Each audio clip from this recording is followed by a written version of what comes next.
Angka tingkat pengangguran terbuka di Banjarmasin masih tertinggi di Kalimantan Selatan. Menurut data Badan Pusat Statistik per Oktober 2024, tingkat pengangguran terbuka di Banjarmasin berada di angka 6,70%. Ini akibat pengaruh arus urbanisasi yang tinggi ke Banjarmasin, salah satunya banyaknya warga dari luar daerah yang mencari kerja di kota Seribu Sungai ini.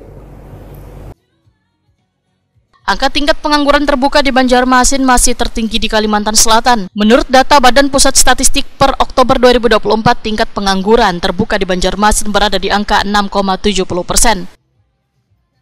Kepala Diskopumker Banjarmasin Isa Ansari Wahitakoni Prima TV Kamarian Selasa 12 November 2024 memandahkan pada tahun 2023 akan ada perubahan berarti untuk penurunan angka pengangguran di Banjarmasin, namun jika dilihat dari persentase cukup turun dibandingkan 2 tahun sebelumnya.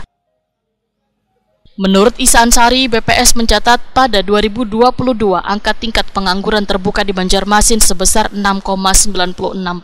Pada 2021 sebesar 8,47%. Ini akibat pengaruh arus urbanisasi yang tinggi di Banjarmasin. Salah satunya banyaknya warga dari luar daerah untuk mencari kerja di kota Seribu Sungai ini. Pada hari ini perguruan tinggi kita Politeknik Negeri Banjarmasin menyelenggarakan kegiatan job fair tahun 2024 dan kita dari pemerintah Kota Banjarmasin sangat mengapresiasi kegiatan ini. Setidak-tidaknya adik-adik kita yang baru lulus itu bisa nanti mendaftar untuk memperoleh pekerjaan. Ada 14 stand dan macam-macam lowongan kerja yang ditawarkan. Mudah-mudahan ini menjadi awal setidak-tidaknya dari angka pengangguran kita bisa lebih berkurang lagi. Angka pengangguran di Kota Banjarmasin itu 6,7, lebih paling tinggi di Kalimantan Selatan. 6,7%. Dari jumlah penduduk dari penduduk Kota Banjarmasin. Dan Kalimantan Selatan juga kita masih menempati yang paling tinggi.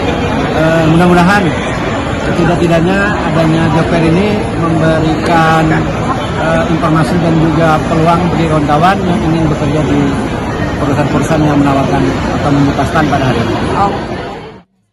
Isa Ansari menyatakan pemerintah kota bersama stakeholder terkait lainnya rutin melaksanakan job fair yang merupakan langkah efektif untuk menekan angka pengangguran. Ternyata dalam pelaksanaan job fair, peminat pencari kerja masih sangat tinggi.